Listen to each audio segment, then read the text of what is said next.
This week on Nintendomain, you have met with a terrible fate, haven't you? Maybe you're the bad guy in this one. Are you?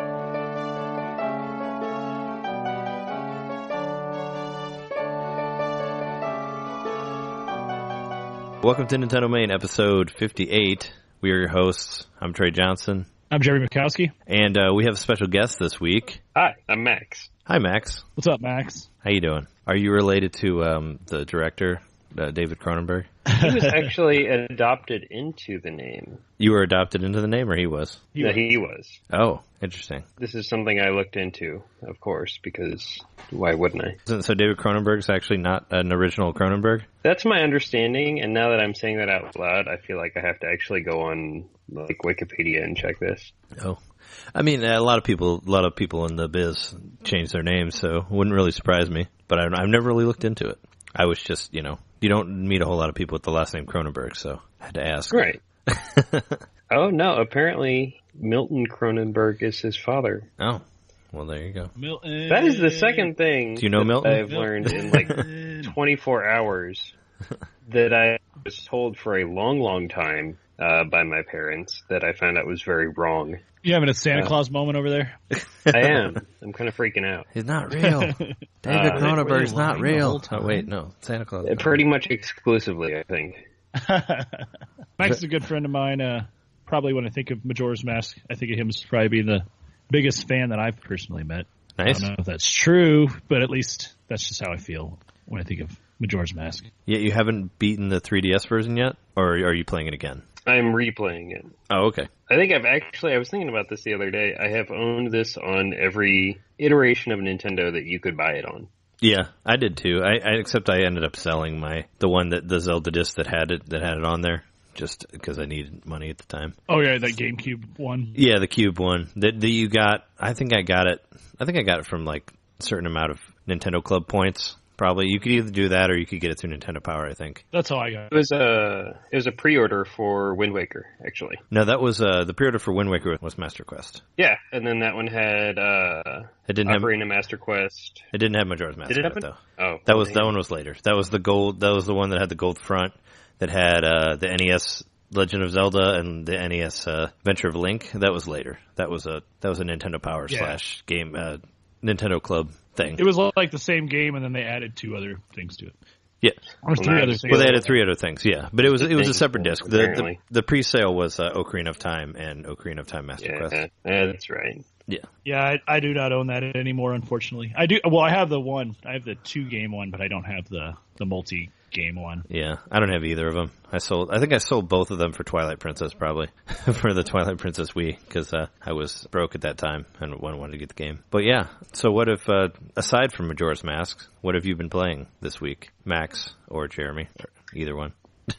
A little bit of Hyper Light Drifter. Oh, cool! Which I'm liking quite a bit. That's that's like an online game, right? Well, I mean, you buy it online. That's what I mean. Yeah, it's fantastic. The design and the music I actually listened to for months before I ever bought the game. What do you play it on? PS4. Oh, okay. I think I saw somewhere that was at one point that was going to be a Wii U game as well, and then they canceled it. I don't know if it's going to end up on the Switch or what, but. There was an article that I read that said it was on there at one point. That's how is it like an indie game, or is it just like a small publisher? Yeah, it's an indie game. Let me see if I can find out who did it. Is it on Steam? Yes. Oh, okay, I could check it out then. It's by Heart Machine. What do you do in the game? It's a top-down action game. It plays actually like the older Zeldas, kind of. You're a guy with a sword, and you got a gun that you can shoot stuff instead of arrows. Oh, okay. The gimmick is kind of a dash instead of a jump or anything. Sure. And I've hit a point in the game where it's got like the gauntlet sort of challenge to it where it gives you a room with a whole bunch of enemies. You got to kill them, go to the next room, repeat. And I've gotten to a point where I have to clear like 5 rooms of enemies on, however much health I have. And I'm still trying to work on getting past like the 4th room of that. Is it kind of random, like how the rooms generate, or no? No, the map's all set up the same. It's just a matter of actually knowing, got to do this and then that and then this and then that. Kind of the streamline through the rooms. Oh, okay. That's cool. What have you been playing, Jeremy? Or have you played anything since the Switch? I've been just kind of like dreaming about the Switch, but no, I've been continuing to play Mario vs. Donkey Kong, and then, of course, the game of the week. And I played a little bit. I started getting into Pocket Card Jockey a little bit. Oh, yeah.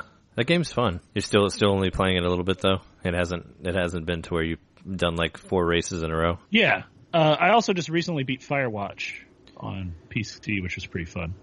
Oh, okay. Max, have you played Firewatch? I have not, actually.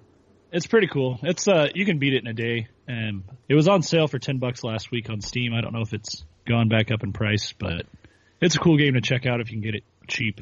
It's like a first-person, I guess like adventure, you might call it. Oh, cool. Yeah, it's cool. You're like a guy who lives in the middle of the woods, and you work for this national park. You're staying in this lookout cabin, keeping an eye out for forest fires. And it's kind of a story that revolves around that. And sort of an origin story of why you're there in the first place kind of unfolds as you play. So that's pretty cool. Oh, yeah. Very cool. That's cool. Otherwise, just messing around with my 3DS and trying to play some old games on there. A little bit of Oracle of Ages. I was trying to play a little bit of Mario 3D Land earlier. Did you not ever get all the way through that one? I'm on like the last, like the bonus worlds or whatever. Oh, okay. Yeah, I was just playing old levels trying to get everything. Oh, sure. Yeah, getting all the coins and all that. Cool. Yeah, I haven't played a whole lot. Like I'm gonna do some like Let's Play stuff for Majora's Mask, but I haven't had time to do that because I've been uploading all the YouTube stuff from our Switch presentation event that we went to. So I hadn't had a whole lot of time to play stuff, but I did play. I played Fast Racing Neo again on Saturday night, and I played some of like Ogre Battle 64 because I downloaded that. Oh, you did get Ogre Battle? Yeah, I got it when it came out because that's a game I wanted to play again, and it's so much cheaper than getting it than actually buying it to get it digitally. So I went ahead and got it. But I just played it a little bit. I think I played like through like the very first part of it. I'm still not really sure. I don't know. I think the problem I had with it before is that I can't really understand like where the control part of it is because I don't seem to be really doing anything at the beginning. Have either of you guys played that game? Oh, or any of the Ogre Battles? I played the one on Super Nintendo a little bit. Oh, okay. Through the Wii Virtual Console, like back in the day. Yeah. Does it have I just felt like there's not a whole lot of stuff for me to do. Like you kind of just say like attack and then they just attack, There's not really any strategy to it yet.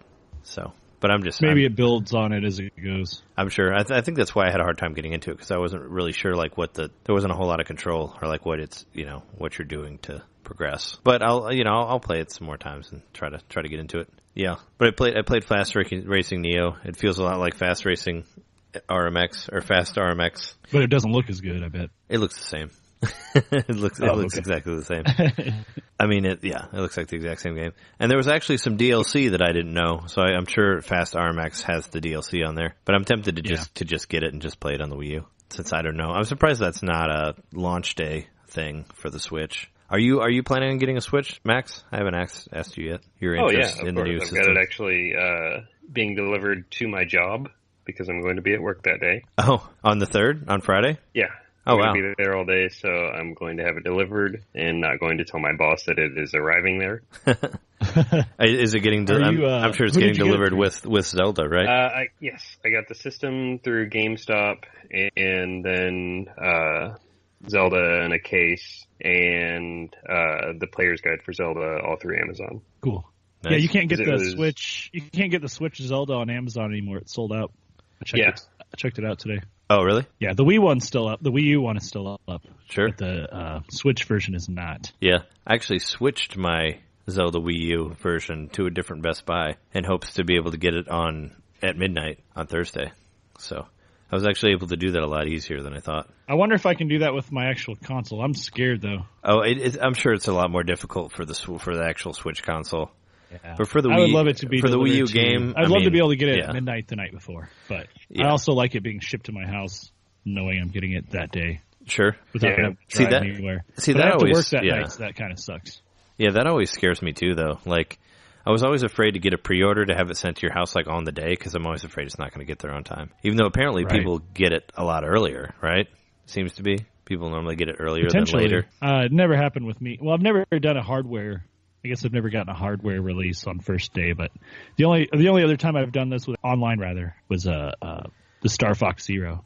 Yeah. But yeah, my Zelda's coming through Amazon. I hope it shows up early, but it says it's March 3rd. That's the way it was with Star Fox. It came the day of, so that's what I'm expecting to get it that Friday. That was actually Pokemon Sun and Moon. I got off of Amazon on release day, and they came right on release day. You bought both at the same time? Mm-hmm. Good call. Nice. Yeah, I ended up I got Pokemon Moon digitally, so I could play it at 11 the night before. So that's when they release. But I also I was like looking at the Japanese launch games for the Switch, and they get better games than we do. So I decided to order Puyo Puyo Tetris from Japan. So I ordered that today. Since it's like not region locked, you can play whatever you want on there. That was one of the best games at that event. I think. Well, personally, I think so. Oh yeah, that was definitely like one of my favorite games that wasn't Zelda that we played at the event. So I was like looking at the stuff, and I was like, oh man, I could just buy that. I could buy the Japanese version of that. I don't need to read any of the text. It's a puzzle game. You said it's coming to PS4 as well, right? Yeah, but it's coming later. Like I looked at the release dates. I don't think it's coming out until like the end of April, from what I saw. So that's the U.S. release in general. The U.S. release, yeah. The Japanese one comes out earlier. Gotcha. But yeah, so I was like, man, I can just, and it would only cost me like $5 more. Like it's a $40 game. I paid $45 to have it shipped, and it's shipped for free. I'm not getting it like right on the 3rd, but I'll get it like the week after. So that's fine. It'll That's be fine for me. The end of April, at least. Yeah, I didn't want to wait. like 2 months to play it. So that's a good 2-player game too. Yeah, if I can find out where the 2-player is on the menu, I'm sure I'll figure it out. Switch. Yeah, yeah, no, it's cool, and you can play it with the little Joy-Con and all that. So I'm excited about that. I'll have a game to play on the Switch whenever I get that. And I'm sure I'll end up getting like I Am Setsuna or something like that to play on it when I get it. Something off the eShop. Yeah, something off the eShop. I was hoping, like I said before, I was hoping there was some sort of like virtual console thing on there I could get. But they still haven't said anything, and they probably won't say anything about that until after the system ships, which is really weird. But, whatever. I was actually just going to ask if you guys had heard anything about that. We have not. No, it's still like they're not saying anything about the virtual console. All that I know was in that leaked video of the OS and everything. When he clicked on eShop, it said that it required an update. Yeah. Oh yeah, of course. I mean, it would. Which did you guys see that? I don't know how much you knew about it, Max, about the leaked video of someone getting one early. That it turns out that it super was clean, stolen. Yeah, that's what I saw. That somebody was saying that market switch, supposedly. Yeah, they're saying that somebody stole it, and that's how they got it. Right. So I don't know if he necessarily stole it, but he bought it from someone else or somewhere down the line. It would have been lifted.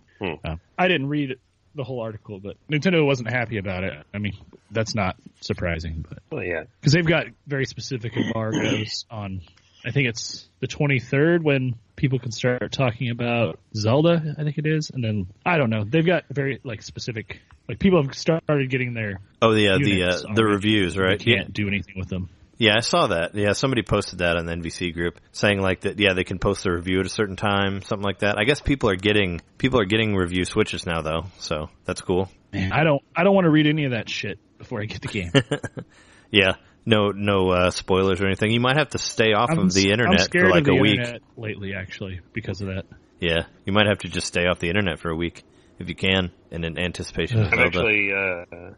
I've gone out of my way to not read anything about Breath of the Wild. That's kind of where I'm at. Like at all? Like since when? Since maybe the second trailer. Oh, okay. So like post, the second trailer was probably like E3, right? I think so. Like the full one? Like have you read stuff when they actually showed like what the game was and all that?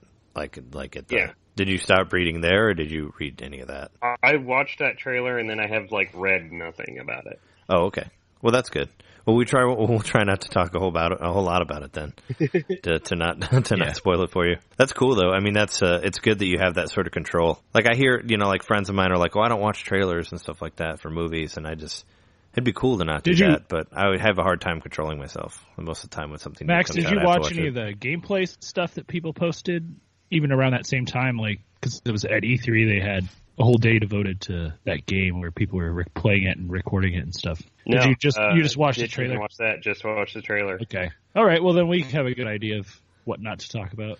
Yeah, and this is actually one of the only games in a very long time I've done that for. Like, for Pokemon Sun and Moon, I was at the forefront of every single leak that came out. I wanted to see every single Pokemon. I wanted to find out everything I could. Do you feel like that detracted from the overall experience for you? No, I don't think so. Okay. But this is more of a story-driven game. I don't think Pokemon obviously does have a story to it, but it's not in the same vein of like the epic hero story that we're going to get in this game, hopefully.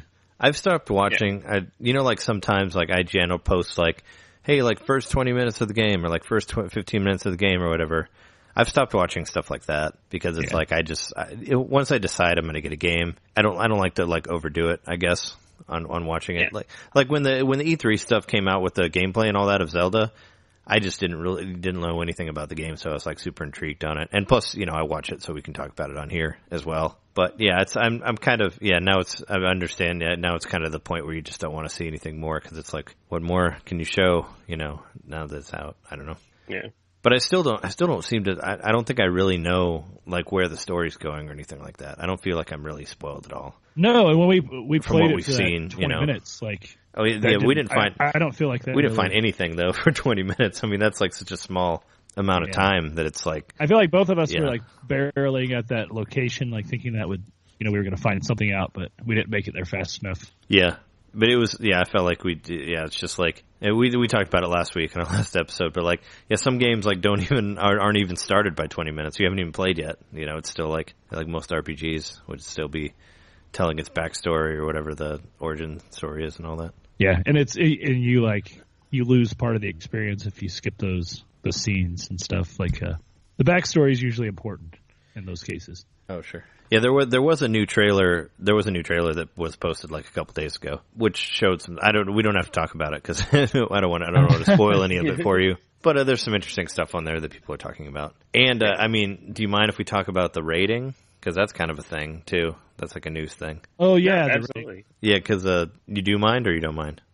No, go for it. Oh, okay. Yeah, apparently, was it Breath of the Wild got a teen rating because of the fairies? Am I correct on that? I believe it very specifically says like partial nudity, fairy cleavage. Yeah. Well, I mean, they were always dressed kind of risky in the 64 games for sure, and Majora's Mask, like which we're talking about. Flowers. Yeah. And it was questionable where their magic was, like the origin point of the magic they were shooting at you. Yeah, right. Yeah. It always kind of looked like it came from a sweet spot.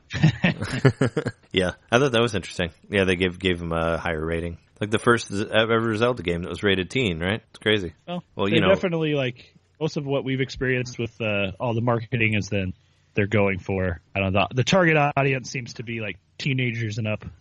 So far. Well, higher graphics, more detail on that type of stuff, so then you get higher ratings. Right. Well, also, like, the Switch is extremely breakable, I would suspect, so it's not being marketed at young kids as much. Yeah, it doesn't look, as like, it's not like the 2DS where you can kind of just throw it around. No. I guess that's what the Joy-Cons are for, right? For the kids who want to play 1-2 Switch or whatever. Yeah. I'm just glad they still have something that you can whip at a TV. Yeah. I don't think it's going to cause as much damage, but it has some weight to it, I would say. Not with that attitude.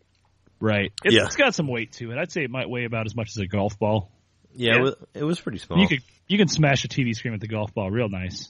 Oh, yeah. Yeah, if you wind up enough. I'm surprised that they don't have any condoms that come with the Joy-Cons like they used to for the Wiimotes. Or is that going to be a future thing? I mean, they could just build that in now and just make it like all like just make it all soft and cushy around the side in case you decide to throw it at somebody or the TV. I think that was a smart design choice to make the straps also make part of the controller more comfortable to hold.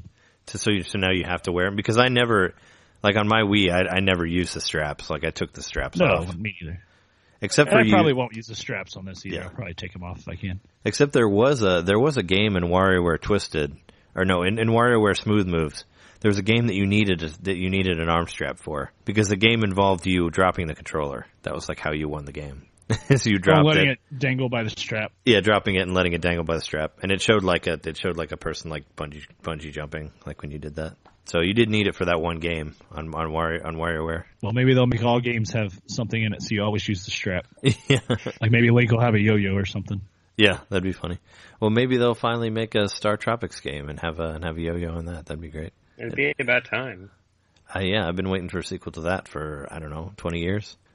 since whenever the Star Tropics 2 came out. One thing I saw funny, like in news stuff, is like I was saying, like how the Japanese release have different games than we do. They have Dragon Quest Heroes 1 and 2 is a release game for Japan, and I think that's not coming out till like the end of April either over here. And I thought about getting that. I was like, oh, maybe I should get that. But then I want to know like the story and all that. Even though there won't be that much of a story, I'd still like to read what's going on in it. But apparently, that's the only game that you can't buy like right out of the gate, like online. Like the digital purchase of it is 32 gigs, and that exceeds like the memory that's included with the Switch. So you have to buy a micro SD card in order to get that game, which I thought was funny. I mean, that just kind of shows like more to how crazy they are with their, how they always release systems that have like no memory on it. It's like, well, here's the system. You can't buy this game. You gotta upgrade your hard drive before you can buy this game. Which, if you remember, that was an issue with the basic Wii U.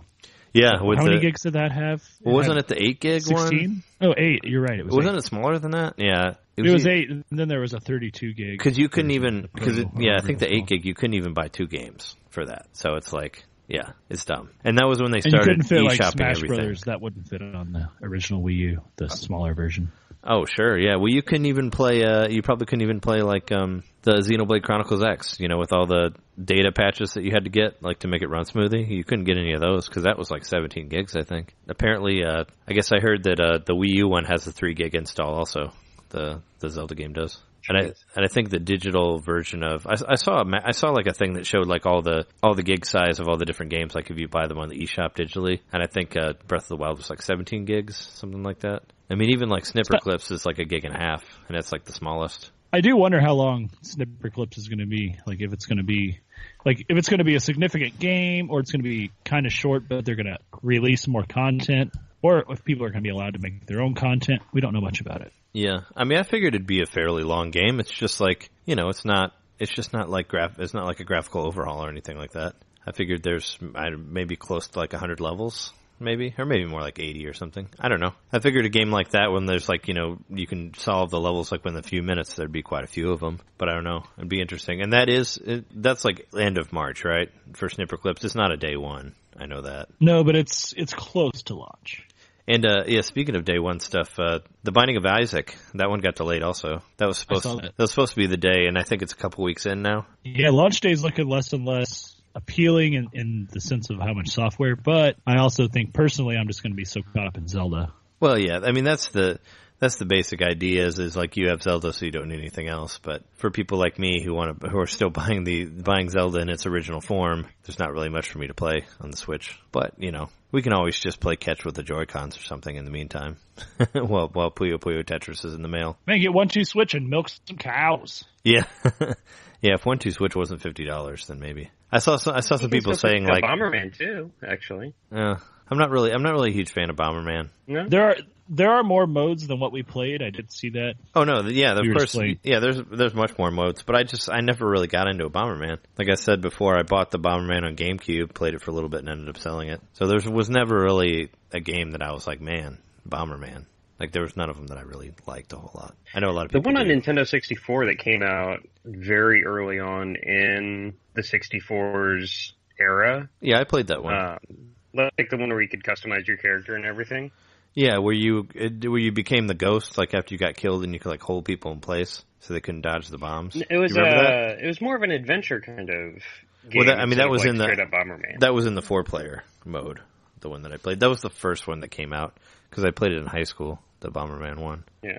But the GameCube one was more of an adventure one too. That's why I bought it, because I thought I'd like it. But Yeah. I could only stay with it for so long. And this one has an adventure thing too. It has like a story mode, but I don't know. I'm not really sold on it. I guess, if there's a demo or something that I can try it out, then maybe. But since it's probably selling for like 50 or 60, I just can't really put that down on that game.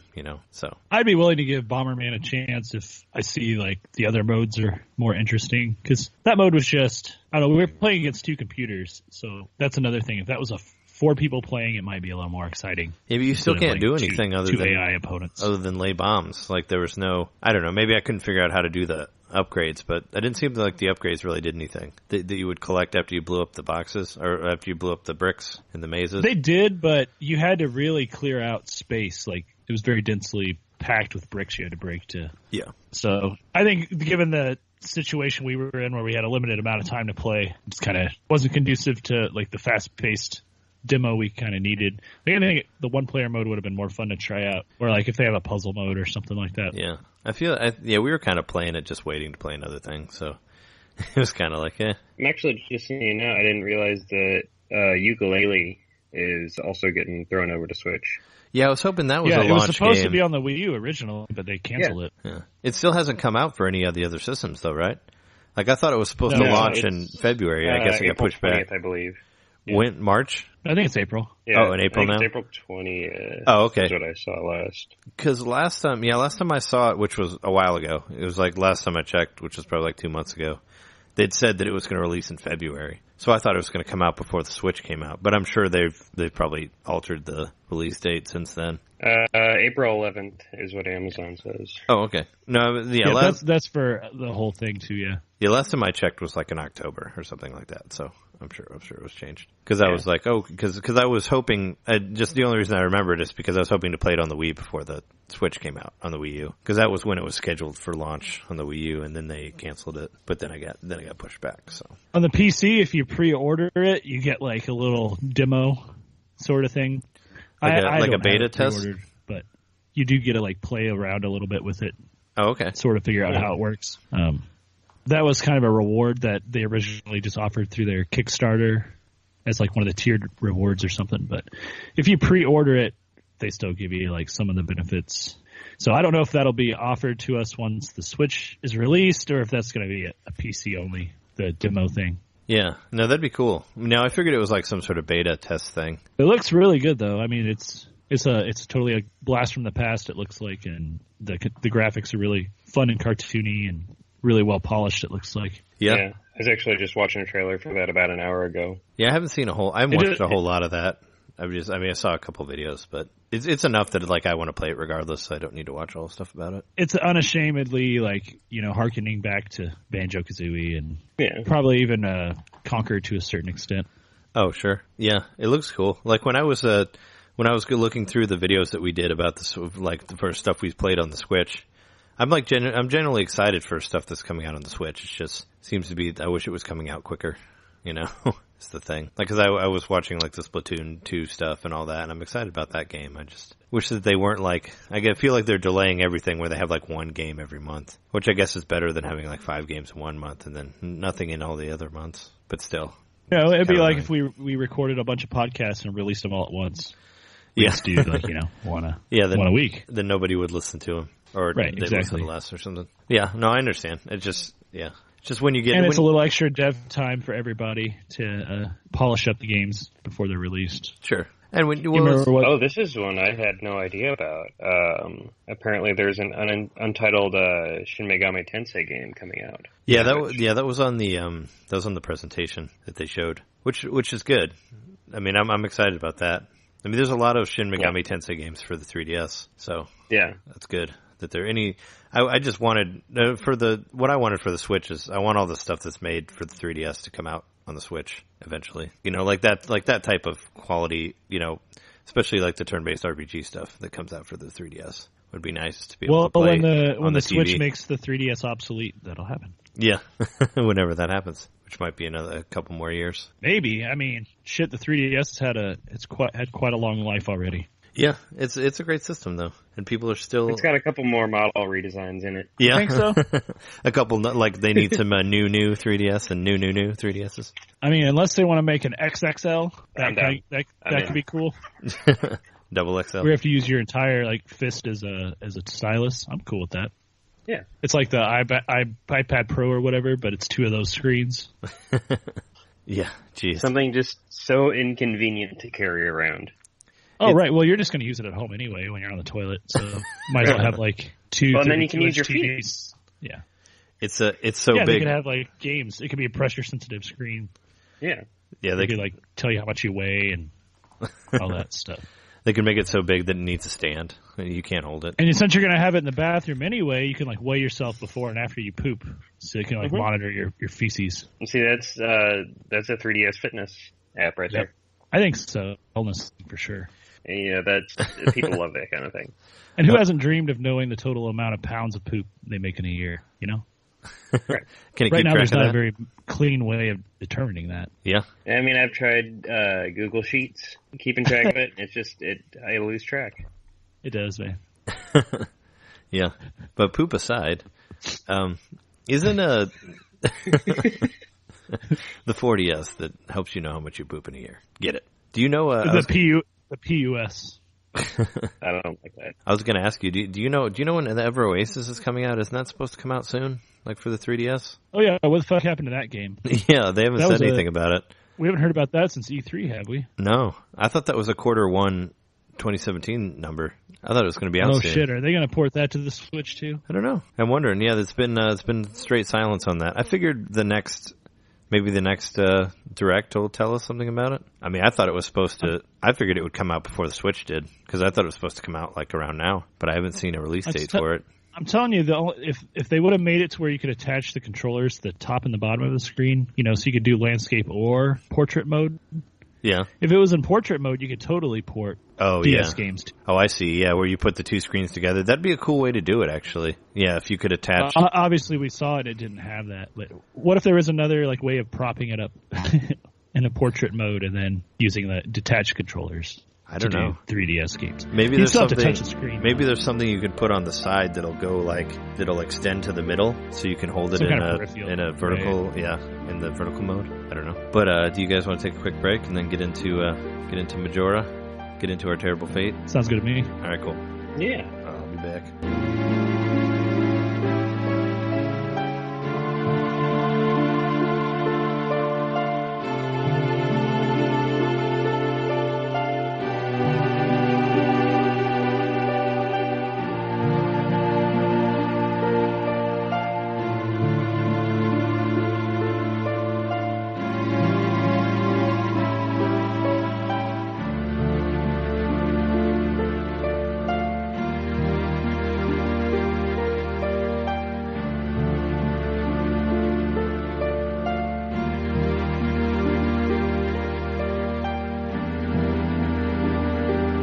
So, in anticipation of the new Zelda game, which is coming out next week, which we'll be doing our episode about when that comes out, we thought that we would do a Zelda episode. We've only really done, I think the only one we did was a Twilight Princess one, right? Or was there another one that I'm forgetting?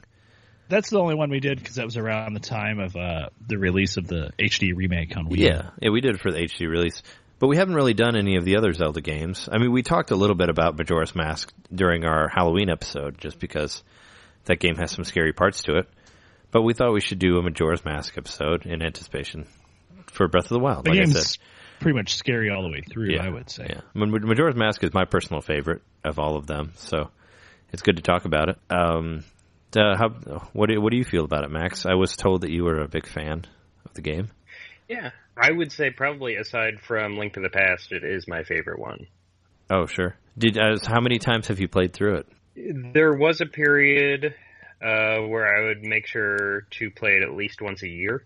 Oh, nice. Full completion, masks, and everything. Oh, cool. I don't think I got to that many times, but I feel like I think I've played through it maybe 5 or 6 times. Because I would play through it on every new iteration that I got of it. But yeah.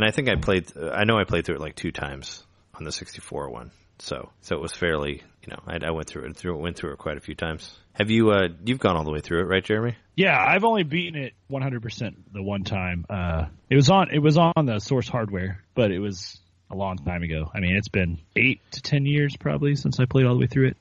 But like Max, I've also owned it on every iteration at some point in time. I just have only played through it completely one time. Sure. Yeah, it's just I have it on 3DS. I have it on Wii U. I had it on the Wii. Mm-hmm.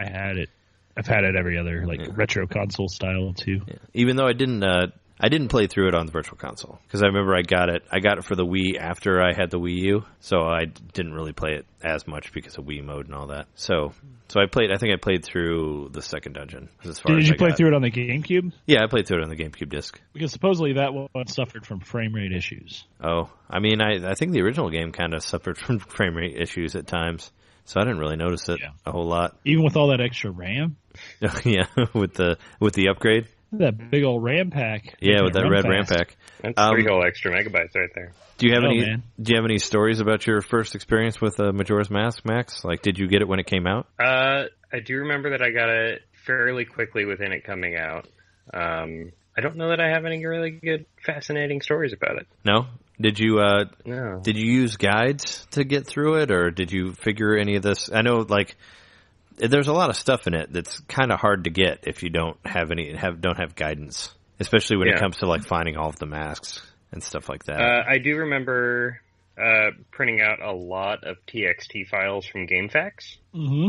Oh, okay. GameFAQs, man, that's what I use too. I actually used the IGN guide, which was annoying because in order to use the guide, you had to go and find all of the bomber kids. You had to find them and find their numbers and type it in to unlock all the secrets to the game, within the guide.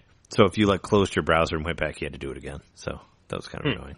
But that is interesting. I guess some really meta shit that IGN was doing back in the early 2000s. Well, they had a lot of time. The 64 group did. Yeah, it was weird. Yeah, they had a little mini game within the guide that you had to do to find certain things. But I used that for the most part to find stuff. But I remember my roommate at the time at Lincoln when it came out, he had found a lot of stuff on his own. He found the bird mask and the pig mask and a bunch of other shit, just from exploring around. Which roommate are you talking about? I don't think you met him, or maybe no, because I was with Mark before you moved in, right? And Majora's Mask wasn't out yet, right? Did it come out before you were there? Came out while I was, after I had moved. Oh, okay. Was it when you were already there? Maybe it's a different thing. It came out in 2000. Oh, okay. Yeah, and you got there in 99, right? No, 2000. Oh, okay. Maybe it was a different. Maybe I was thinking about Ocarina of Time. But yeah, anyway, whoever was playing it that I saw playing it found a bunch of stuff. But I remember playing that game at Toys R Us with you. I remember playing the demo version, when it came out of Majora's Mask briefly. That was the swan song of the 64, right? Or no, it wasn't because there was Conquer after that. Yeah, and didn't Paper Mario come out after Majora's Mask also? I'm pretty sure it did. Yeah, and Banjo-Tooie as well. So there were a few other games. Yeah, I never played Banjo-Tooie, but yeah, I know that Paper Mario 64 came out after Majora's Mask. But Majora's Mask was was big on the expansion pack, like you were talking about. You couldn't play it without that, so that was a pretty big deal. I do remember seeing, first thing I saw about it was in Game Informer or one of those magazines, and they just had a screenshot, and they were calling it Zelda Gaiden. Yeah, IGN called it. And called it it was too. super colorful compared to Ocarina of Time, which we know now that was because of the RAM pack, I think, that they could have more colors. Yeah, they can make it look that less was muddy, a huge I guess. upgrade, I think, in my opinion. Oh, sure. Between the two. Yeah. You can make it less muddy and more bright. Have you played? Yeah. Have either of you played your 64 version lately, or do you still have it? I haven't either. I played it. I did a Let's Play a while back of the 64 version on an HDTV. I played it, and Jess and I recorded ourselves talking about it, and it looked okay. I mean, you didn't play it through your retro station? I didn't have my retro station at that time. Oh, okay. So I played it through the HDTV. But when I do my second part of it, I'll do it with the CRT TV. Just record it on a VCR and then upload that. Yeah, that's what I used to do when I was in high school, was record off VCRs and use it for the broadcasting class. I actually use my VCR as my switch thing. It switches between my AVE devices, so Use it as your Switch. right. And but when I play Super Nintendo or 64 or GameCube, it's going through my VCR. So I still can record on VHS if I want to. Yeah, no, we tried to record some of the Kirby game. Oh, that's right. Kirby's it Air didn't Ride. work out so good. Yeah, well, the tape was a little weathered. I remember that now. So, I mean, what is your favorite part about Majora's Mask, Max? Man, I was saying Mask. You really, your name is almost Mask. I never thought about that. Yeah, Max. It's going to be difficult talking about this with that name. So what? So you say it's your favorite? Like what is it that appeals to you the most about this game? Just how different a turn it took from, anything else that I had really played in that series. It was, you hear this from, every review of it, that it's so much darker, that there's a lot of more... Kind of fatalistic, is that what you're looking for? I think there's a really interesting aspect that you can read about on the internet, that it talks about how each of the different areas of the game are the stages of grief. Oh, sure. Yeah, no, I've seen that. I've seen, we talked a little bit about, at the opening of the show, Jeremy mentioned fan theory about Link being the bad guy, but I've also seen a lot of stuff about like Link being dead and like it dealing with like the stages of like of finding out you're going to die or whatever, and different parts having to do with whatever. I've seen videos about that as well. But the I know like the spirits, like I know the masks are supposed to have like spirits in them. I read a thing that Aonuma saying that, and that it says it in the game itself. Yeah. And the mask of the deity Link, or the Ani Link, contains like the souls of the town. That's what he said. So that like represents like the people that die from the moon and all that, which I thought was interesting. But I thought I was reading this about how there was a manga released around the same time that's been included in the Historia. Oh, sure. So like it's considered canon or whatever. I was watching YouTube videos about this. I was going into like a rabbit hole with it. But I bet. It said that in the manga, like the intro and how you find out about Majora is that Majora was like this demon. Like you think about like a lot of Japanese lore, these demons are very scary looking creatures. So like it was kind of like a dragon bull sort of hybrid looking thing that was really shaggy, and it had like this armor on that was resistant to anything. And so everybody wanted to kill it to get like its armor to make their armor out of, so they would be, protected or whatever.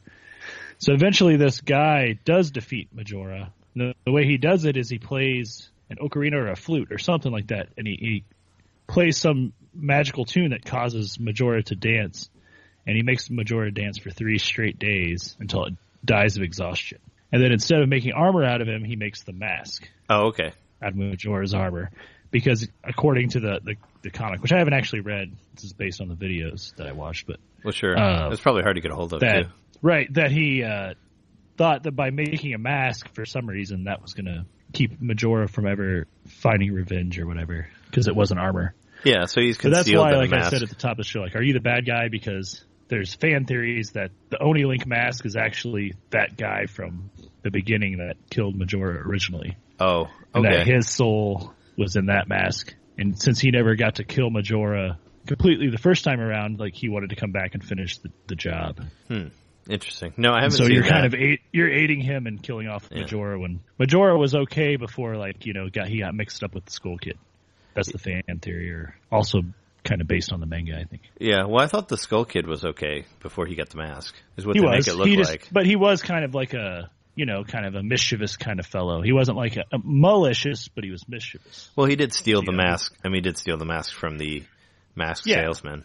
So, but he didn't have evil intent. He was just like being a mild jerk for humor's sake. Have you seen He was just being a goofy forest guy. Yeah, exactly. Have you seen the animated movie that they did, like the animated short of Majora's Mask? Came out like a couple months ago. Like the CGI one. Yeah. It's like a 20-minute thing. If you haven't seen it, you should watch it because it's really, really good. But I think it was just made by a fan. Yeah, no, it's a fan-made thing. It's just basically like a prequel showing like, the salesman before he gets attacked by the Skull Kid and all that. And it looks really cool. It's just like the premise before the actual game starts. I was reading through Iwata Asks just to look at some of the development stuff for Majora's Mask, and I found an interesting thing in there about Aonuma saying that he had a nightmare about the Deku, where the part where the Deku chased Link in the beginning of the game, and he said that he had a nightmare about it, and the guy who designed that movie, he made the movie, and like Aonuma saw it, and he's like, oh, that's my dream. That's the same thing. That's like what I just dreamt about. It's crazy. So I think he's talking specifically about when there's that like really weird scene when you first get turned into it's either when you first get turned into it or when you take off the mask. I can't remember, but no, it's when you're just like surrounded by like. It's when you get turned into it.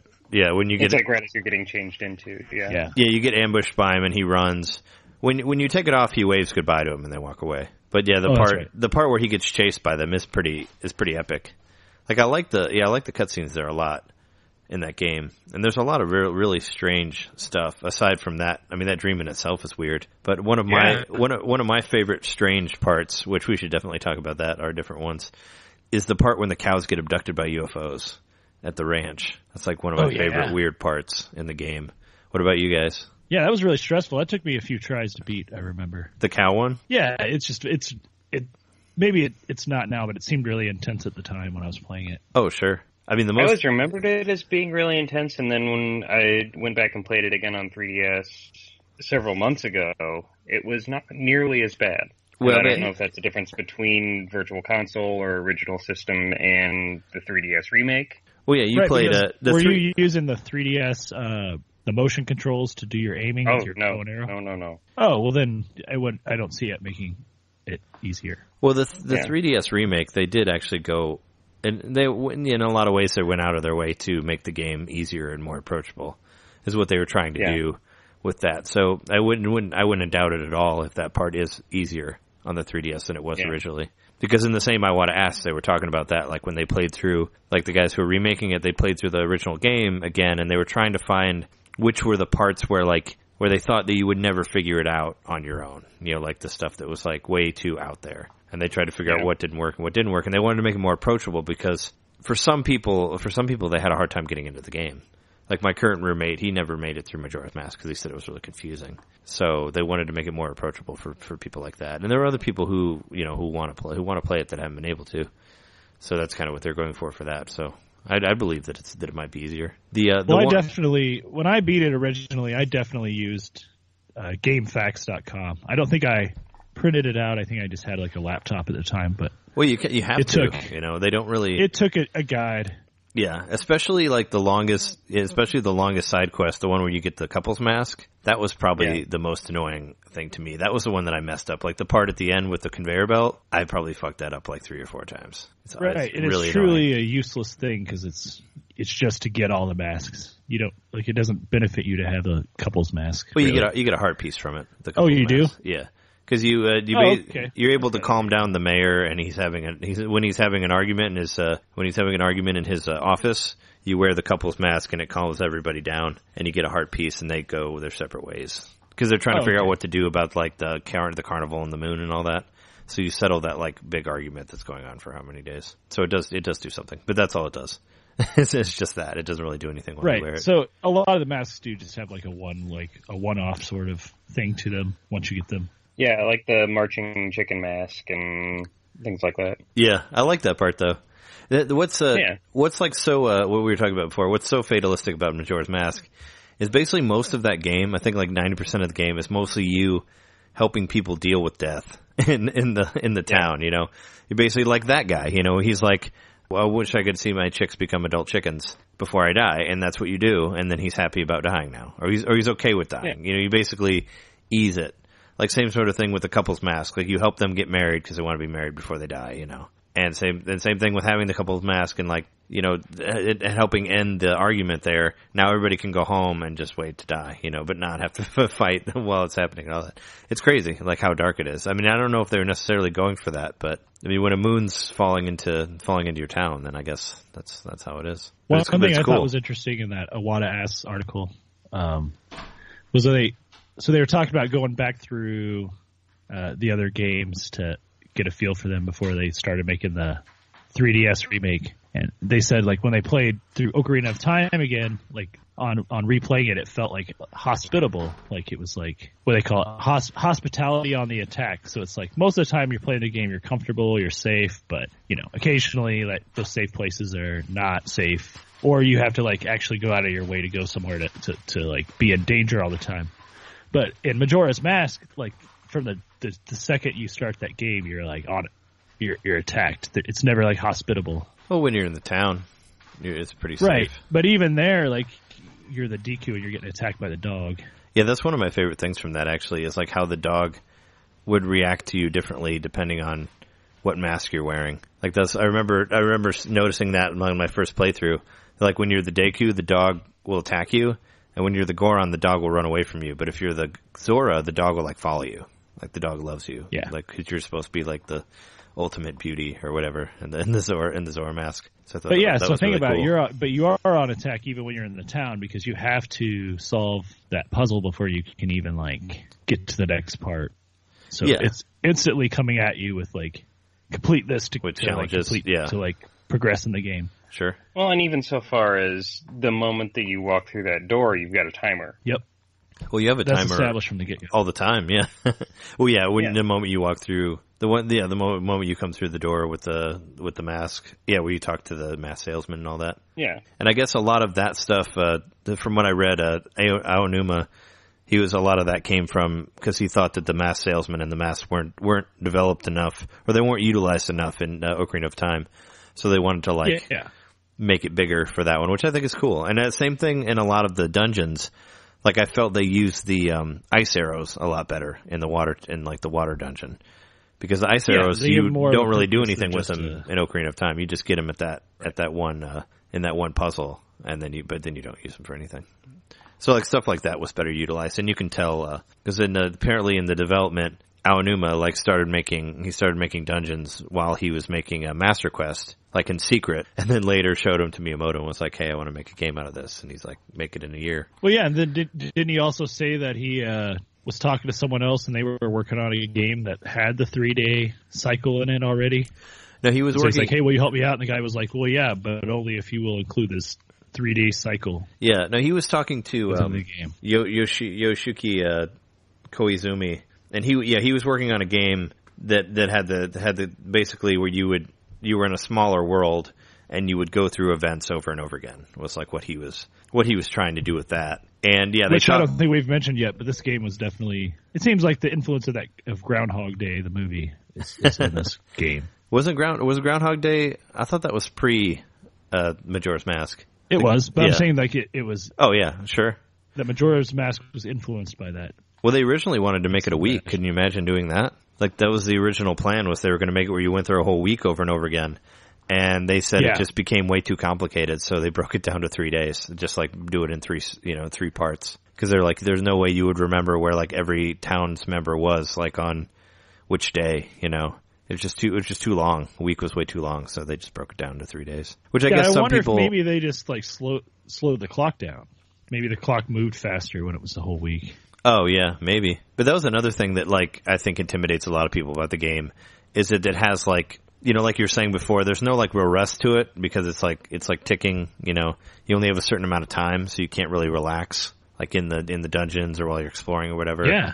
So I think a lot of people didn't like that either. And also the and you whole always have that sense repetition. That you're missing something, like, that you're messing something up, like, there's an event happening in town, which you do.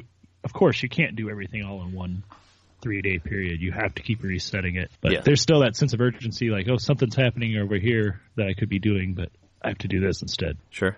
Yeah, I always try and figure out, I want to be able to fit in as many different things in that 3-day period as I can. Oh, sure. Did you ever do, I'm sure you did, to where, like, you would go through and do certain things before you complete the game? Like, I remember I would go and, like, beat all the bosses, so, like, all the different temples would change, and then go beat, like, Majora at the end, like, stuff like that. Yeah. Or, like, finish certain people's missions or certain people's quests before I'd go and beat the game. I would do stuff like that. Like, to be like, so in my own mind, I would think it'd be a different ending or something like that, even though it actually isn't. It's the true ending. I did less of that with this game than I did with, Final Fantasy VII was the one that I really poured a lot of those goofy games play styles into. Oh, where you restrict yourself in some way. Yeah. For me, it was like Symphony of the Night, Castlevania Symphony of the Night a little bit. Oh, where you want to do things in certain ways? Yeah, like only use this weapon or something like that. Oh, okay. I'm actually I'm currently playing Dragon Quest VII for 3DS, and I'm trying to get all of my characters into the hero class, which is like one of the most powerful classes on there, so I can beat the game with four heroes. So I'm kind of doing a similar thing, I guess. Yeah, like Final Fantasy VI, you could teach everyone Ultima, like that was a thing. Oh yeah, no, that's the same sort of thing because there's like an attack that's like 500 damage, like in Dragon Quest, and if I have everybody doing that, I can beat the last boss in like a couple seconds. That's what I was trying to do, or beat like the forms in a couple seconds. But I would do that for Majora's Mask because I played it through it so many times. And did you ever, after you got the Ani Link Mask, did you ever go back and fight all the old bosses? Like I would do that too. It made that it made that water boss like a lot easier, like the one that was like kind of difficult, the one that they changed. I know they changed it for Majora's Mask to make it easier. The one it was like it was like the little kind of looked like a T-1000 type thing that like came out of the water, and it had like the little brain in it that you had to like pull out and hit. Do you remember that? Yeah, you were a Zora swimming around. Yeah, it was like the third. I think it was the water one. So it was the third. It was the third temple. It's like the least liked temple. The boss you're thinking of is in the water temple of Ocarina of Time. Oh, okay. Is it the one that's in the one that you pull out with the hook shot? What's the one? What's the one from Majora then? Is the one in Majora's Mask, the fish? Oh yeah, no, you're right. Yeah, that one's annoying too. Yeah, because you have to like shock him while you're in the water, right? Yeah. Yeah, with the Zora. Yeah. Apparently people had a hard time with that one, but I remember I'd played the game and just I did the Ani Link one, so I could just hit him with the sword and not even go anywhere near him. You know, like off the island. Yeah. But you could go back and do that. Did you ever do that, where you put the mask on and go do the bosses again? Yeah, I think I remember doing it. You know, that I just to say that I would go through and I did each one time. Oh, I did it because it was easier to beat him that way. So if I wanted to go back and do that same thing, like I was saying, go defeat all the bosses and then beat the final boss, I could go do that and go through them a lot quicker.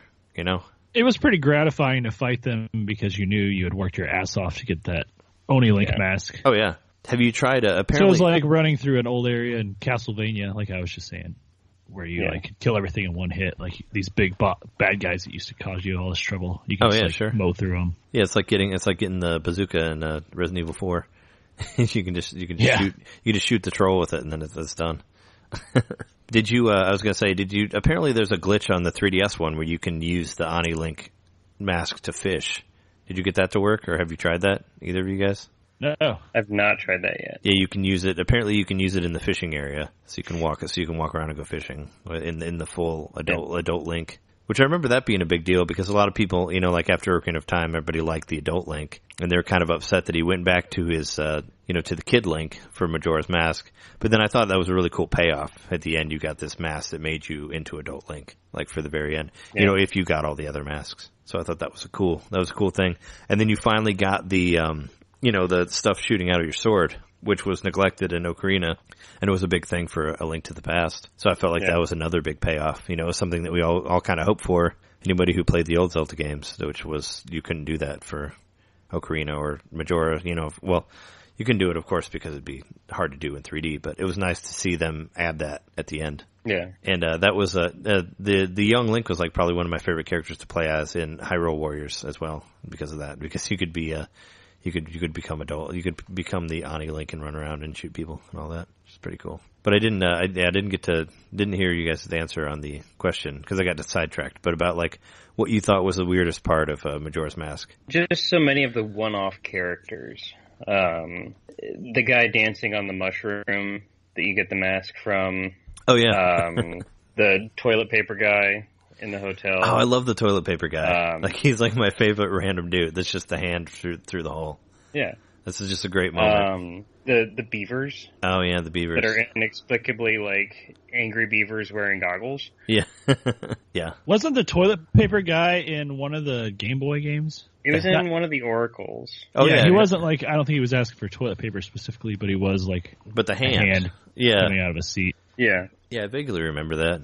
Yeah, that's but that probably came after. You think that did come after Majora's Mask? That was after Majora. Okay. Oh yeah. So this is the origin of Handman. Yeah. Actually, that toilet paper thing really cracked me up because I found that by accident.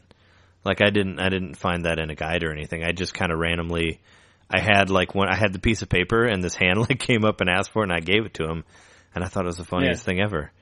But I remember my first paper. I'm trying to remember. Wasn't it something? You can use any piece of paper. You could use any piece of paper, but I used you can use any of like the deeds from the Scrubs or anything. Yeah, that's what I gave him. I think was the deed. So I was like, I thought this was important, but the hands were wiping his ass. The first time I found him, it was the deed, that first deed that you get from the Deku salesman. But yeah, it cracked me up. I was like, wow, I guess there's a toilet under there. It's hilarious. Lots of toilet humor. That's before you could poop with Link, which you can do in I think it's Skyward Sword. You can poop, right? You can go to the bathroom and you hear the plunk. Yeah. So this is when you can actually go to the bathroom. I know there's I heard flushing it too. On the newest one, Breath of the Wild, you can use the HD Rumble to tell how many turds he drops. You just have to shake it around. You feel how many are in the toilet. Ew. Gross. What was more toilet humor? Yeah, this is a toilet cast here. What was your weirdest part, or what you thought was the weirdest part in this, Jeremy, in the Majora's Mask? Well, I was just going to be a little bit more overarching with it, like just all that the weird motion blur that would happen. Like, oh yeah, there was just a lot of stuff that was meant to be disorienting and like to jolt you, like this weird, like when you're talking to the mask guy, like it's like it skips 30 frames and all of a sudden his face in a different way or his head's at a different angle. Oh yeah, that part's really creepy. There wasn't continuity, but that was used in such a way to kind of fuck with your head. Yeah, like the whole stuff like that would just really was like almost reminded me a little bit of, well, obviously it came later, but the same kind of thing that was happening in like Eternal Darkness. Eternal Darkness, yeah. Oh sure. Right. Like the psychological nature of like it just using the graphics of the game to fuck with your head.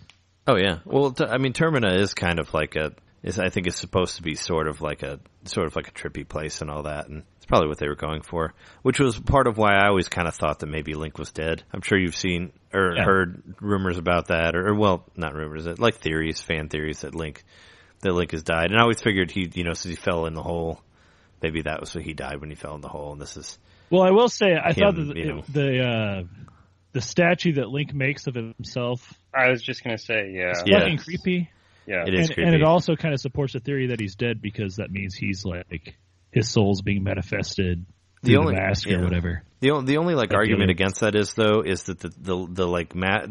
the statue that he makes has eyes, has eyeballs, where all the other ones have wide eyes. Like it has pupils. So it looks, and it looks weird, but I guess it looks a little bit more alive, is what I thought. Because like the Goron one has no eyeballs, has like wide eyes, and I believe the Zora does too. So the other ones look more dead, I guess. And you find like the dead, like you find the dead Deku like in the very beginning, like you find the tree there, and then of course you find the dead Zora. You found the dead Zora, and then you have to help the spirit like pass on of the Goron. And I don't think you get to talk to his ghost. I don't think I remember seeing a body. Well, you talked he's to already his buried ghost. In the. Yeah, that's right. Yeah, but you talked to his ghost. But yeah, that's my only argument against the statue of Link, because I thought it was weird because he had eyes, or he has pupils. But his statue does look really weird. I remember reading the face model for the Link statue is based off of Miyamoto. Oh, really? Yeah, I thought that creepy. I always thought I'm trying to. I always thought the mask salesman was like based off Miyamoto. So it's like young Miyamoto like going through the forest or whatever. Like he says the story of Zelda came from him as a child, like wandering around in the country around his house. Yeah, and he had like a big house that had secret doors and stuff like that, right? Like trap doors, like that he would explore. I think that was part of it. Yeah, and he also just was like kind of in a rural area where you could like go outside and play and explore the woods and shit. Sure. But I've also heard theories that the masked salesman was modeled after him, kind of. Either way, that's fucking creepy. That's like people saying that the Mona Lisa is Da Vinci's face, going back to kind of what you were saying earlier. Oh, yeah. Like that Da Vinci like did a self-portrait and disguised it as the Mona Lisa. Oh, I don't know. Well, I mean, that's a theory about the Mona Lisa, by the way. So that's like the artist himself. I haven't heard that. Even if someone else did it, still like that. Like that imprint, that signature, in such a disjointing way. Sure. Yeah. Yeah. That young Link was creepy as fuck. Yeah. Yeah. What I would say as a defense that the salesman is maybe Miyamoto It's just because he's kind of like a hard ass when it comes to development on games. So I figured that's probably why they made him, because he's sort of the guy that sort of like fucks with you in the game. And maybe since Aonuma was working under so much pressure to get the game finished in a year, I would guess that he kind of modeled him after Miyamoto, being like, he is the guy that's pulling your strings and, you know. He also does have a everything. Mario mask. There's some nice little Easter eggs there. He has a Bowser mask and a Mario mask, and isn't there a fox on there also, like a Star Fox? Falco, I think, isn't there? Yeah, Falco, that's right. Because I remember there's the Bowser mask. There's like a turtle-looking mask that's supposed to be Bowser, and Mario's face also. Well, what, even more like hard ass that he's got the heads of the faces of the things he created. Yeah, Like, I made this. I get to kill it when I want. Keep its face. Yeah. I just like, I like the way they've rearranged all the characters and made them different things. Like, they basically made what was a boss in one game be character, you know, like I don't remember the witches, Kome and what's the other one's name? Like how Kyoke? Katoke. Oh, okay. Yeah, like those two, like they were a boss in one game, and in the other one you have to help them out. One of the last bosses too. They were at the Temple of Light, I think. The desert. I thought that they were in the Gerudo one. Yeah, whatever that one was. Yeah, I think that was like second to last, because I think that wasn't it the one with the hand was the last one, wasn't it? I don't know. Technically, I think that one was supposed to be the last one, but I never played that one as the last one. The one that's under the one that's in the well in the. I think I played that one last. But yeah, I liked how they used their characters to do different things or be different guys, and how there's like an army of. They made like the brother Luigi character. There's like a couple of them now. There's like 3 of them. The Gorman brothers. Yeah. I was going to say, something else that I've always really liked about the game is just how atonal and chaotic all of the music is. I love the... even just like the subtle change of from day to day, just how frantic everything gets in town. Oh, sure. I was going to say, I really like the... when you learn the songs and the giants sing to you, I always like that part. Where it's like... Bah, bah, bah, bah.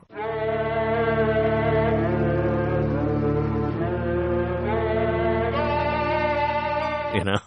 Yeah. It's not a very good impression of it, but if I would have thought. Yeah, the giants are creepy in their own right. They look like big, like stretched out clay statues or something. Oh, or like something from a Monty Python skit. Well, they're like they're like all legs too. Yeah. Yeah. You know, and they hike their pants up way too high. Yeah.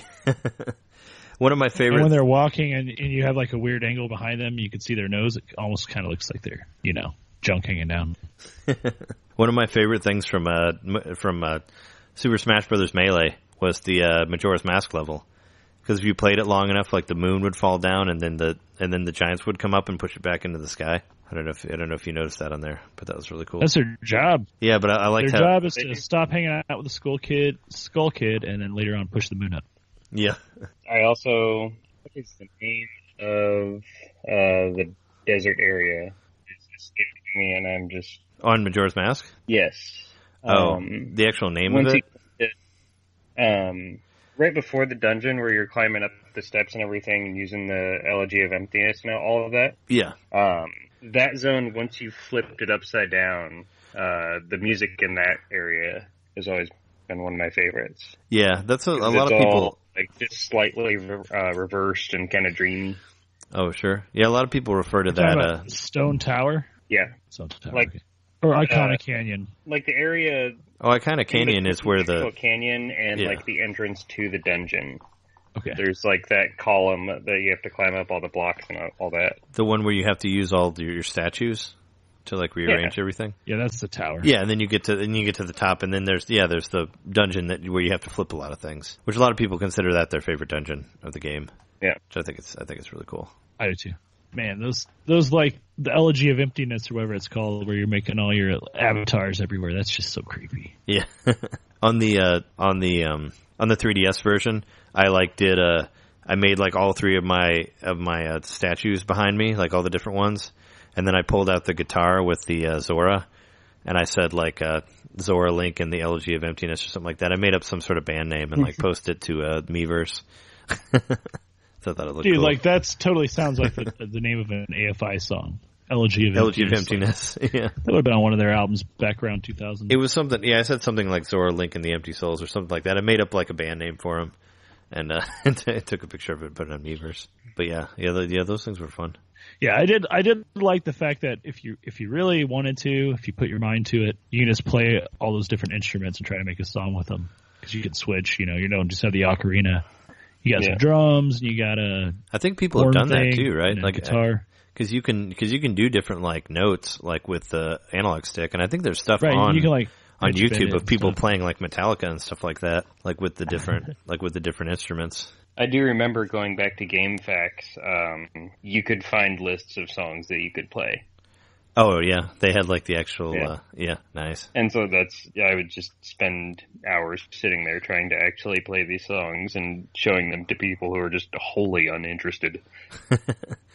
aside No, just watch. This part's cool. It's pretty cool. I mean, yeah, they probably wouldn't find it as exciting if they hadn't played the game. Yeah. Aside from the transformation masks, like, what are your favorite masks in the game? I think the stone mask was super handy to have. Oh, that's the one where they can't find you? Yeah. Because you use that. Get noticed. You use that for when you go to the fort of the desert ladies, which I should remember. The pirates. Yeah, which they're the what are they called in Ocarina of Time? I feel so dumb for not remembering. Gerudos. The Gerudos. That part's cool, and that helps the stone mask for that. I was gonna say my favorite, aside from the bunny hat, like the bunny hat was always my favorite because you run a lot faster. But aside from that, I like the dancing one just because it's silly. You can just kind of dance whenever with it. What were you gonna say, Jeremy? I was gonna say the bunny too, but I also like the one that lets you talk to dead things. That's kind of fun. Yeah. Oh, sure. Which one? I can't remember what one that was. Was that the mummy mask? Oh, yeah. That or the captain's hat was the one that would let you talk to dead people. Oh, yeah. Yeah, I forgot about the mummy. That's like one of my favorite parts, too, is with the mummy. With the kid with the mummy dad.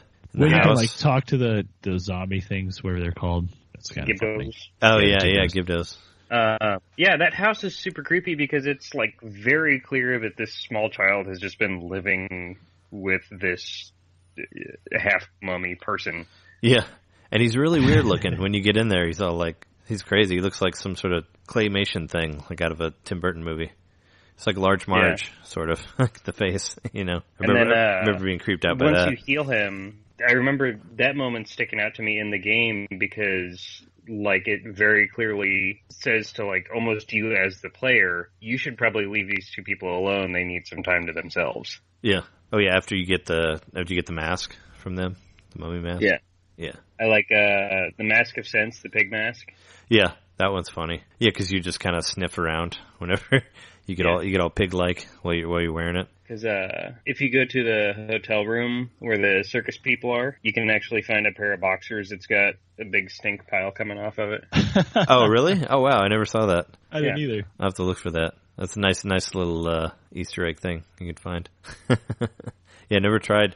Yeah, I don't think I used it much for other than sniffing out the stuff. Would you have to use it to find stuff for the witches, right? Yeah, it would give you blue potions because you could go find the mushrooms. Mm-hmm. Yeah, I wanted to just say like the time this game was released, I do remember like some pop culture kind of stuff that was happening. I remember that Nightmare Before Christmas was like coming back into vogue. And that sort of like, I don't know, that kind of dark but pretty stuff. I don't know if I'm explaining myself well, but sure. This game's kind of like that. Like, it's beautiful, but it's really dark. Like, it looks really great, but the whole time it has a sense of like dread and kind of just sadness to it. Oh, sure. Well, some people, I've heard theories about that supposedly like Ocarina of Time was inspired by Twin Peaks because of like the owl and all that. But I'd say that, I think that Majora's Mask is a lot more like Twin Peaks than Ocarina of Time because has a lot of very darkness to it. And even like the mask guy, like I could just kind of like tie that into like the dream sequences from Twin Peaks. Yeah, like the man has from another place and all that for sure. Just jolting your senses and like surprising you with what's supposed to happen. I mean, the fact that the town is called Termina is pretty much sets you up for darkness right there. It's like everyone there is terminal. Yeah. They won't make it out. And that's where the moon ultimately ends up, like the terminus of its falling down. Sure. Do you remember the old Japanese commercial for Majora's Mask with the kid like playing? He's like playing in his room and he's like screaming, and the moon is like falling at him. Did you ever see that? Yikes! No. Yeah, I remember seeing it on IGN. See if you can find it on YouTube. It's pretty freaky. It's like this. I want to say he's like playing in this like tower, at like the top of this tower, and the moon's falling, and he's like, it looks like he's in a rush, and he's like yelling, and the moon's like falling at him. And I mean, that's what I remember from it. I mean, I haven't seen it in like 17 years, but yeah, that'd be something to look up. The one I remember was it was a print ad that had like our moon, like a photo of the moon falling on a New York City. Oh. And I just looked it up, and there is the World Trade Center in this ad.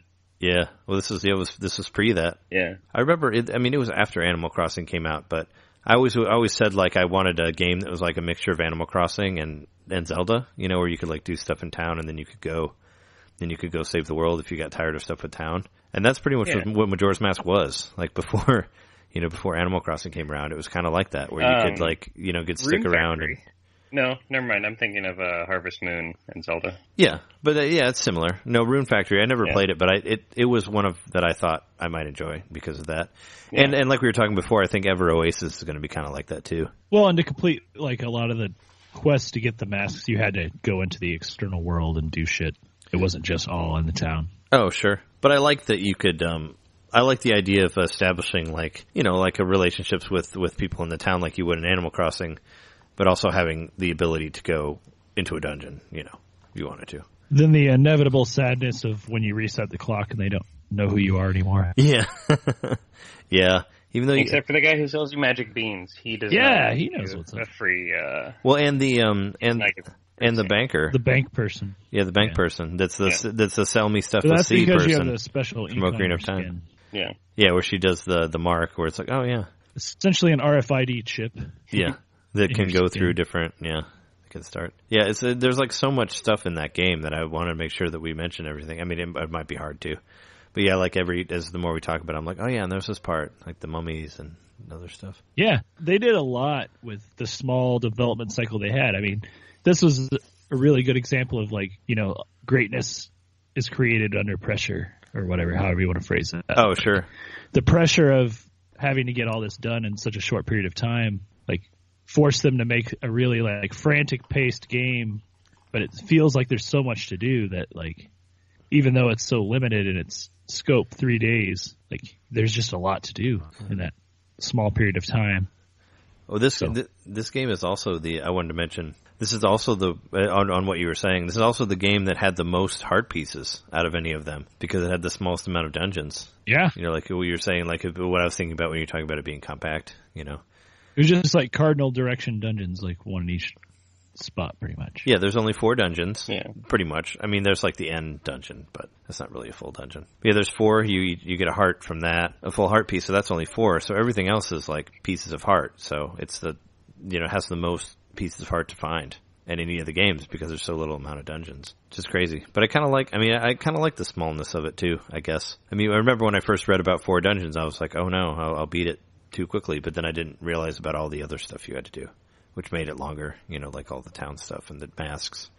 And I never played through it without getting, like, I never beat it without getting all the masks. So I never tried to beat Majora without the Ani-Link mask. Have either of you guys done that? I think the first time that I beat it, I did do it that way. Is it super hard? Like, it seems like it'd be really difficult. I think it's just like any other boss. You just have to, just go through the stages or whatever. Yeah, it's not the worst boss fight I've been through. No. There was worse than Skyward.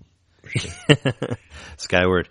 Yeah, I thought about playing that again. I don't know. I just thought about playing it this week just because it's a lead up to Zelda. And, you know, there were parts that I liked. It's my white whale. Maybe I need to beat it. Like, I just need to go back and beat it. Well, there were parts that I really liked about that game. So I thought about doing it again. I've been sitting on the final boss fight. Me too, man. Yeah, I made it because I think I've actually even started the final boss fight and then just never actually finished it. It frustrates me a lot, though, the final boss fight. That's why I haven't beat it yet. Because you have to reach to the sky. drawing the lightning or whatever. Yeah, I mean, I was able to beat it, but I've heard from a lot of people that they had a hard time with that boss. I had the worst time with fucking whatever his face is, the David Bowie dude. Can't remember his name. Yeah, well, he's pretty hard too. The guy with the hair, like where he stands on your sword, like that was the part that drove me insane. Like fighting him, where I kept like messing it up, and he would like stand on my sword and hit me. Took a lot of tries, but once you figured it out, it wasn't too bad. Giraham, is that his name? I died a lot though. Yeah, he was one of the first dudes you fought. Yeah. He was annoying. Like there's a part where you get to where you fight him and he kind of mocks you if you don't use the control the right way. But I thought about. I think just as bad as him was the pirate that you fight later. Yeah. Granted, I haven't played the game since it came out, so I could. No, the pirate was hard, but I remember it not being. I don't know. The mini game of it was different. Like you were like going towards a plank or something. I think. Yeah. Like, so you're. I don't really remember it too well. Yeah, it's been. But I think it was like while. kind of trying to force one or the other a certain direction. So. Yeah, I just remember like dousing. That was kind of something that was annoying. And wasn't there a part where you had to like collect bubbles also? In there's a lot of weird collecting stuff.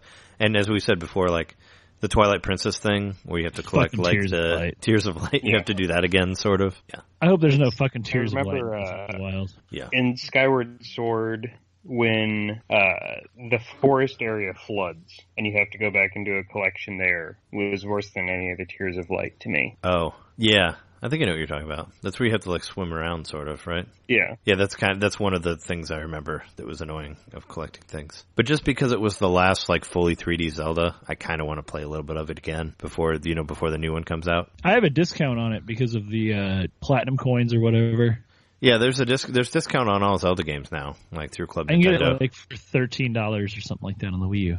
And I almost downloaded it the other day, and then I looked over and I've got it's sitting right on my shelf, the Wii version. So yeah, I have it on. It'd be silly to buy it. Yeah, I still have the Wii version too, and I thought about getting the Wii U version, but Plus I'd have to start it all over again if I got the Wii U version. That's true, you would, but then you might like it a little bit. Or maybe I wouldn't. Maybe the save file would carry over. I guess I'm not sure of that. Yeah, because my Mario Galaxy 2 file did carry over. Oh yeah, no, it should actually. It should carry over if you did the transfer. It'll be on there still. If you did the system transfer for the Wii to the Wii U, you will have your file on there. So it won't even nice, which is pretty rad. Is there anything else you want to say about Majora's Mask?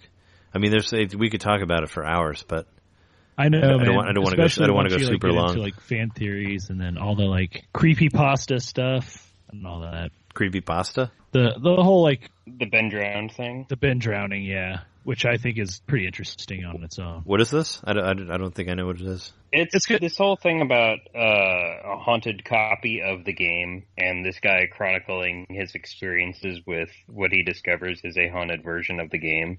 There's a haunted version of Majora's Mask out there? Or somebody claims that? That's crazy. I've never heard of such a thing. You should read it. I'm not going to try and summarize it because I'm going to do a bad version of it. But essentially, like, he buys like a secondhand copy of it and like it doesn't have a label or something. Oh. Or it's just written like Majora's Mask is just written on it or something. I don't remember. But it says it's been drowned on it at some point. Wow. Crazy. So supposedly the ghost of this guy named Ben is haunting the cartridge itself. Oh, so he played the game and then died in 3 days. Is basically what happened. Like the Ring, sort of, in video game form. Kind of, I guess, maybe a little. Mostly, it's just like I don't know. It just uses the weirdness of the game itself to like create an alternate story about it infiltrating the real world. Sure, it's crazy. Oh, maybe I'll take a look at it. You should. My final thought is that I definitely had the hots for the secretary at the mayor's office. Oh, sure. As a kid. Was she the one that was at the maze in Ocarina of Time? There was a maze there too, right? You know what I'm talking about? Where you go to the maze and there's like the firewalls and you have to like find your way through. I think that's in Ocarina of Time, right? I think it was maybe the treasure chest game. Oh, she was there? Was she the one that like moves her shoulders around when she talks to you? She's the one who she's got her head in her hand and she's looking really bored. Oh, okay. But like she's also very flirty in all the conversation. Oh, because I always thought the one that was like would move her shoulders around. She was at one of the maze levels or something like that at the door in Ocarina. I always thought she was cute. Probably because she was sort of flirty too. I liked them Gerudo women. There you go. Well, who doesn't? I like how you could shoot them with arrows, and they would fall down. Yeah, they were tough. They get knocked out, but you're pretty much just hitting them, like shooting a sharp arrow into them.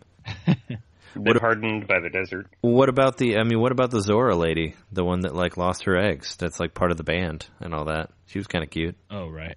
Yeah. That was a whole part. Do you remember? Yeah, that whole part where you have to like put like all the music together and different things. Like that was interesting.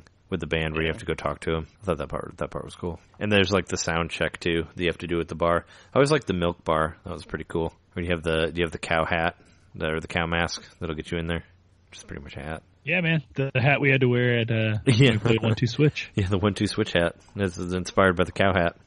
I just like the milk bar. And the bomb face, I forgot about that one. That's probably one of my favorite masks. That one was fucking cool. Is the bomb face where you could blow yourself up. But you would lose a little bit of health, but it was worth it. Unless you ducked down and you used the shield. If you held the shield and did the blast, it wouldn't hurt you. Oh, really? I didn't know that. Yeah. Because I would always use the bomb mask to get that 100 rupees, like in the area, on the way to the scientist, the crazy scientist with the telescope. If you go left, there's that wall that you can blow up that has like 100 rupees in there. But you could do it every time you restarted, because you didn't need a bomb. You could just use the bomb mask to do it. And I would always do that. And drop it off in the bank, yeah. Just to build up my money, yeah. And the bird.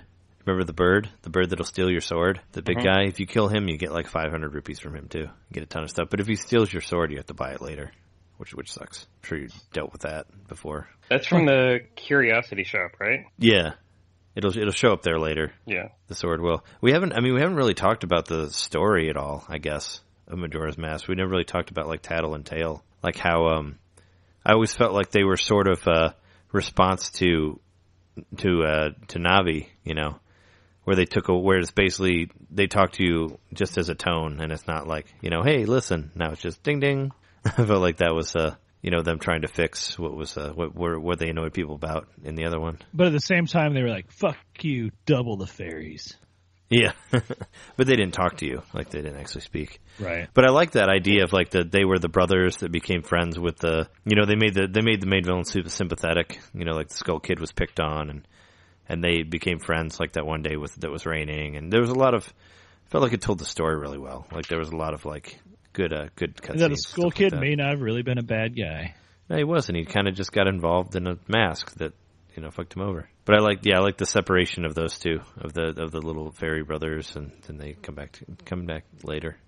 And the fairy doesn't even really want to help Link. It just kind of gets stuck with him because it gets left. Because the door locks, and they have to work together to get through it. Yeah.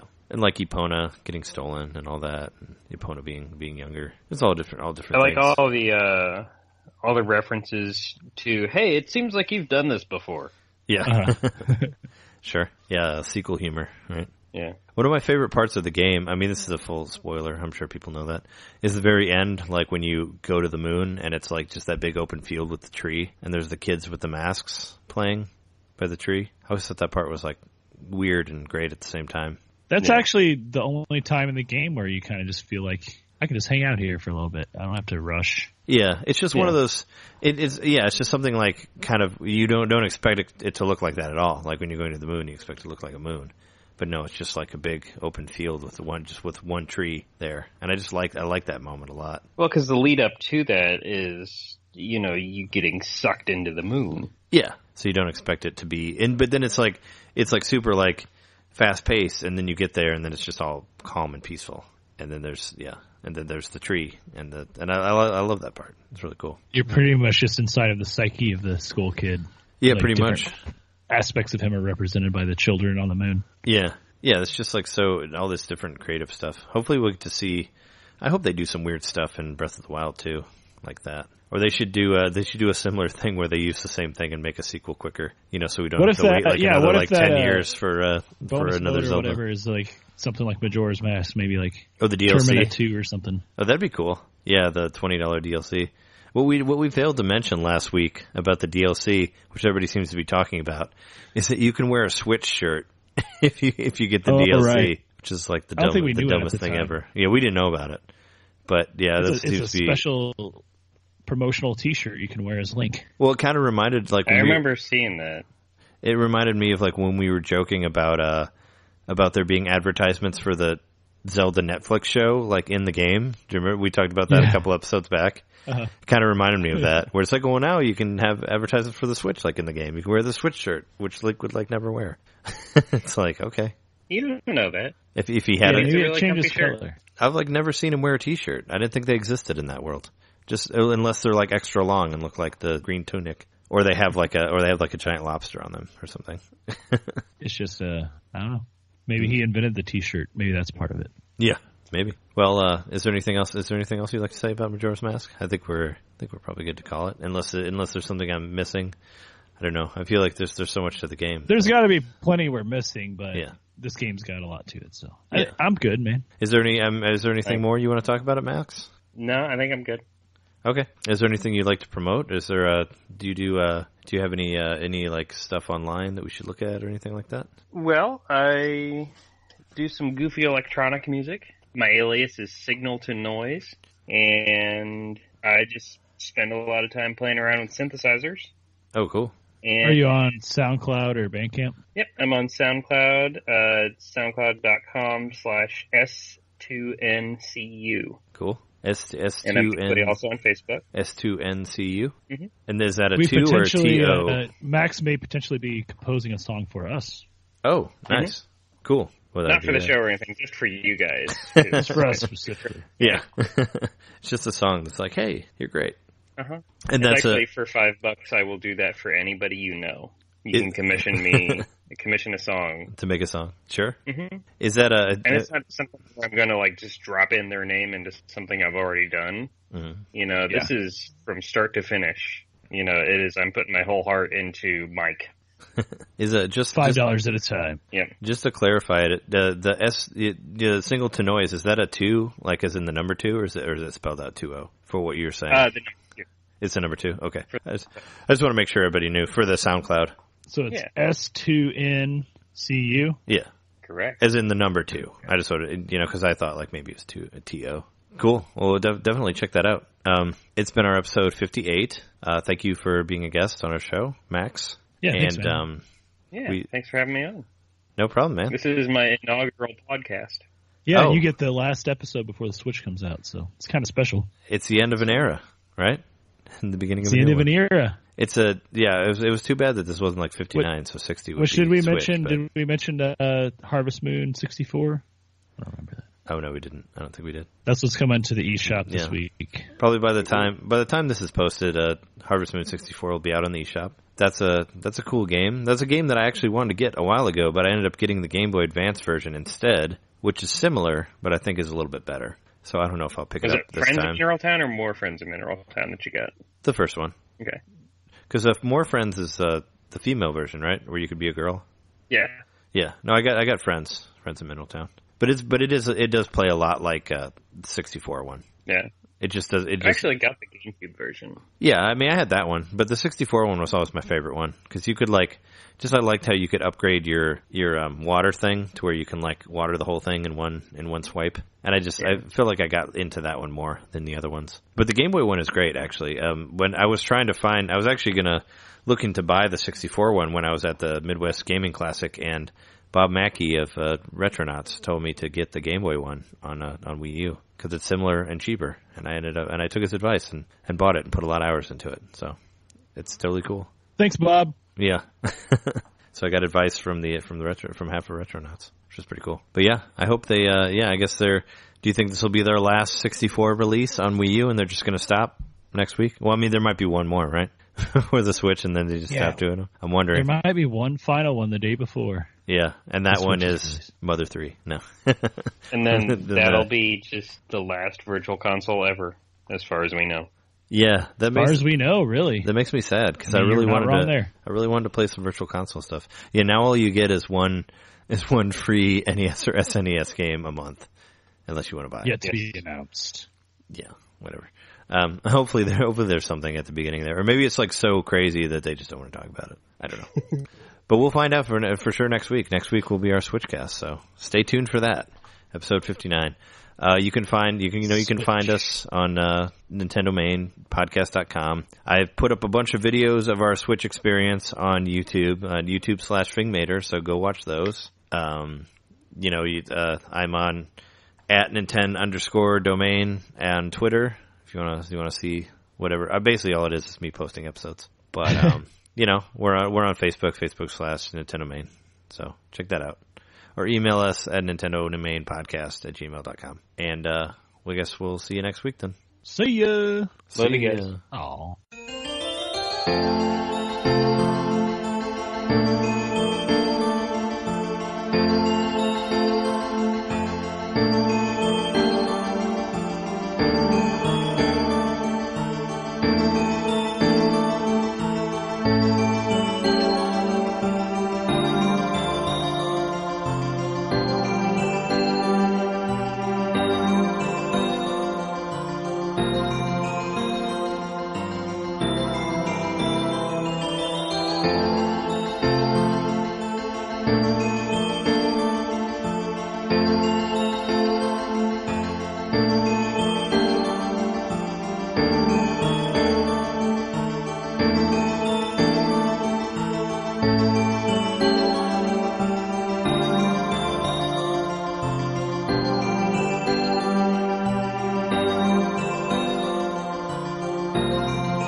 怖さを知らない。任